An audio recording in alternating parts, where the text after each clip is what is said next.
And আপনাদেরকে অসংখ্য ধন্যবাদ আপনারা নিজে সময় বের করে এখানে আসার জন্য। তো এই প্রেস মিটটা বেসিক্যালি টপিক হলো যে গত কয়েকদিন ধরে বোধহয় আপনারা সোশ্যাল মিডিয়ায় দেখতে পাচ্ছেন যে একটা হাইলাকান্দি ডিস্ট্রিক্টের 16 কোটি টাকা ট্রেডিং কেলেঙ্কারি বলে একটা ফাইন্যান্সিয়াল স্ক্যাম বলে কন্টিনিউ নিউজ আসছিল ফেসবুকে হতে বা আসামের নিউজ চ্যানেলের মাধ্যমে।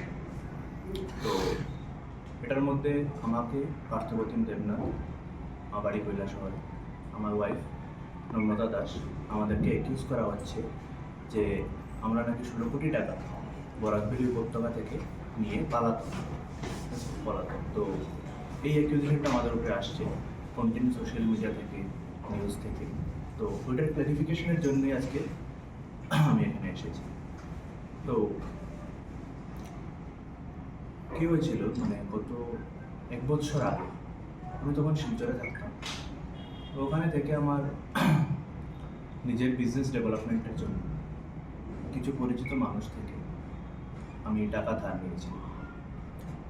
নেওয়ার পর যথারীতিভাবে আমি টাকাটা ওদের অ্যাকাউন্টে আবার ঘুরিয়ে দিয়েছি, যার অ্যাকাউন্টে দেওয়ার পর কিছু সংখ্যক মানুষরা, ওইখানে লোকাল মানুষরা আমার নাম করে, আমার কোম্পানির নাম ফিনসাস ট্রেডিং প্রাইভেট লিমিটেডের নাম করে অনেক লোকাল মানুষ থেকে ওরা অনেক টাকা উঠিয়েছে আমাদের নাম করে। আর এক্ষণে ওরা চাইছে যে এই পুরো ব্লেমটা আমাদের উপরে দিয়ে দেওয়া। তো আমাদের বক্তব্য হলো এটাই যে যদি এমন কিছু হয়ে থাকে তাহলে ওরা কোর্টে যাক, আমাদের বিরুদ্ধে কেস করবে। যদি ওনাদের কাছে কোনো এভিডেন্স থাকে এমন কিছু যে আমি টাকাটা নিয়ে পলাতক বা এমন কিছু, তাহলে ওরা কেস করুক। কেস করার পরে মামলা উঠবে কোর্টে, আমাদের লয়ার আছে, আমরা কোর্টে গিয়ে আমাদের যা এভিডেন্স আছে আমরা ওটা পেশ করব। করার পর কোর্ট যা সিদ্ধান্ত নিবে আমরা এটার মধ্যে স্বীকৃতি নেব, কোনো অসুবিধা নেই। কিন্তু ওরা এই জিনিসটা না করে কন্টিনিউয়াসলি সোশ্যাল মিডিয়ার থ্রুতে আমাদেরকে ডিফেন্ড করার চেষ্টা করছে। বিগত 27 জানুয়ারিতে দীপাঞ্জন নামক একটা ছেলে হাইলাকান্দি ডিস্ট্রিক্টের আসামে অ্যারেস্ট হয়েছিল, যে মেইন অ্যাকিউজ এই কেলেঙ্কারি।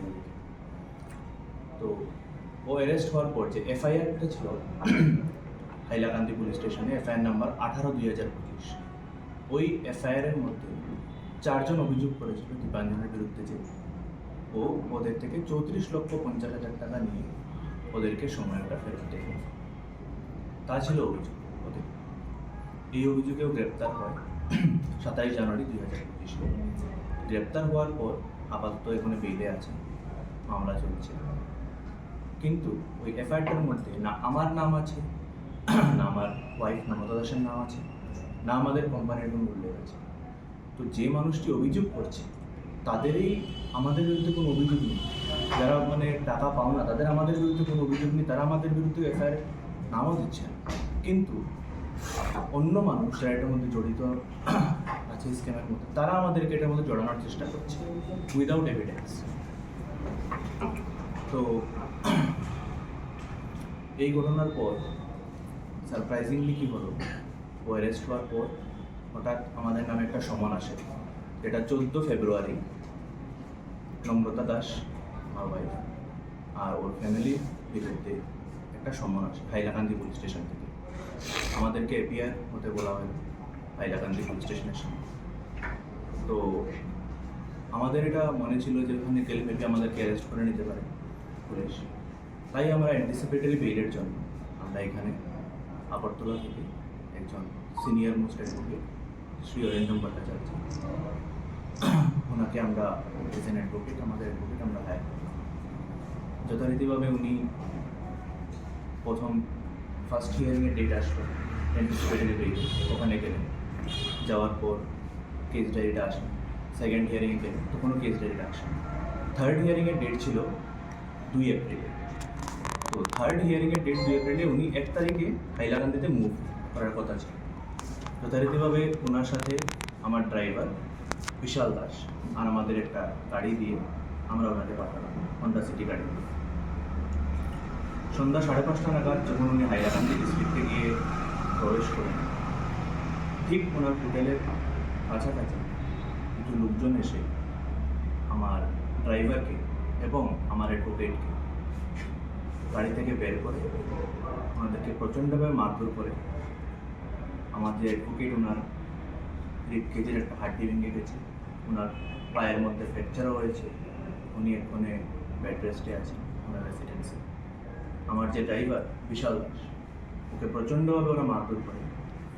মারধর করার পর ওরা পুলিশের সহায়তা নেওয়ার পর সারপ্রাইজিংলি বিশাল দাস আমার ড্রাইভার, ও ভিকটিম, কিন্তু ওকে ওখানে অ্যারেস্ট করে ওরা 7 দিনের রিমান্ড উনি ক্যান্সেল করে দিয়েছে।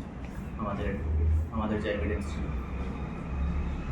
এখন ও জেলে আছে হাইলানা। ও কিচ্ছুর মধ্যে অ্যাকিউজ নেই, ওর বিরুদ্ধে কোনো কিচ্ছু এভিডেন্স নেই, এফআইআর নাম নেই, কোথাও নাম নেই। হঠাৎ করে ওর উপর অ্যাটাক করে ওকে ওখানের মধ্যে জেলের মধ্যে আটক করে রাখা হচ্ছে। এখন ওরা এখানে আমাদেরকে থ্রেট দিচ্ছে যে ওকে ওখান থেকে ছাড়বে না ওরা যতক্ষণ অবধি না আমি ওখানে যাই। তাদের মেইন উদ্দেশ্য আমাদেরকে হোয়াটসঅ্যাপের থ্রুতে, ফোনে ওরা একটা জিনিসই বলছে যে আমাকে ওরা মেরে ফেলতে চায়, যাতে এই পুরো জিনিসটার ব্লেমটা আমার উপরে চাপিয়ে ওরা এখান থেকে মুক্ত হতে পারে। তো আমরা বিশালকে আইনিভাবে আনার জন্য আমরা প্রচণ্ড চেষ্টা চালাচ্ছি। বেইলের হিয়ারিং আমরা পিটিশন জমা দিয়ে দিয়েছি, যা আগে আমরা আইনি প্রক্রিয়াতে সব কিছু করছি। এখন আমাদের বক্তব্য হলো যে এইভাবে যদি চলতে থাকে, আমাদের অ্যাডভোকেট যদি ওখানে গিয়ে আমাদের হয়ে উনি আমার ডিফেন্স না রাখতে পারে, আমার ড্রাইভার যদি আক্রান্ত করে, আর যারা ওখানে ওদের উপরে হামলা চালিয়েছিল নাম হচ্ছে মুসলেক হুসেন বাড়গুইয়া, যে একটা ফেসবুক পোস্ট করেছিল অনেকদিন আগে আমার ভাইয়ের ফটো দিয়ে, যেটা অনেক ভাইরালও হয়েছিল। সেইখানের মধ্যে ছিল ওর বড় ভাই ছিল দীপাঞ্জন নাথ, যে অ্যাকিউজড এখন আপাতত বেইলে আছে, সেও ওখানে ছিল আমার ড্রাইভারের স্যারের বক্তব্য অনুযায়ী। আর যে এফআইআর দিয়েছে ওদের মধ্যে একজন এখানে ছিল। তো ওরা মারধর করে। এক্ষণে আমাদের বক্তব্য হলো যে যদি এইভাবে চলতে থাকে, আমাদের অ্যাডভোকেট যদি ওখানে সেফ না থাকে, আমাদের ড্রাইভার অ্যাডভোকেট যদি ওখানে সেফ না থাকেন, তাহলে আমাদের সেফটি কি গ্যারেন্টি আছে যে আমরা যে ওখানে কোর্টে গিয়ে এপিআর হবো? আমাদের তো কোর্টে এপিআর হওয়ার আগেই আমাদেরকে ওরা ম্যান হ্যান্ডলিং করে দিত না, ওরা ডাইরেক্টলি ওটা বলছে ওরা। তো এই পরিস্থিতিতে আমাদের নিরাপত্তার কোনো ব্যবস্থা নেই। দ্বিতীয়ত ওরা কন্টিনিউয়াসলি আমাদেরকে থ্রেট দিচ্ছে যে আগরতলা ওরা কিছু ভাড়াটিয়ে গুন্ডা দিয়ে আমাদেরকে শুট করে মারিয়ে ফেলবে। আমাদের কাছে ফোনে মেসেজের থ্রুতে ওরা কন্টিনিউয়াসলি সব বলে যাচ্ছে। আমার বক্তব্য হলো, যদি আমি অ্যাকিউজড হয়ে থাকি, আমি যদি গিল্টি হয়ে থাকি, এটা তো কোর্ট বলবে যে আমি অ্যাকিউজ না গিল্টি না কি। উইদাউট এনি এভিডেন্স, কোনো প্রমাণ ছাড়া ওরা যে এইভাবে জিনিসটা করছে, এটার বিরুদ্ধে আমরা এক্ষণে আইনি সহায়তা চাই।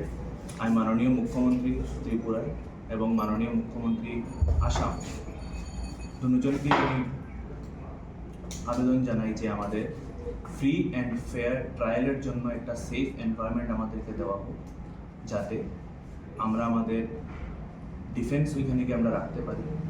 আর কোর্টের যাই সিদ্ধান্ত হোক, এটা আমরা মেনে নিব, কিন্তু আমাদের অ্যাটলিস্ট আমাদের ট্রায়ালে যাওয়ার জন্য একটা সেফ অ্যান্ড সিকিউর আমাদেরকে এনভায়রনমেন্ট দেওয়া হোক।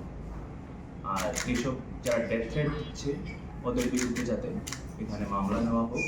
দ্বিতীয়, যারা আমাদের অ্যাডভোকেট আর ড্রাইভারের উপর যারা আক্রমণ করেছে, ওদের মধ্যে কেউ এখনো অ্যারেস্ট হয়নি, ওদের বিরুদ্ধে যাতে কড়া পদক্ষেপ নেওয়া হয়, এটার জন্য আমরা আবেদন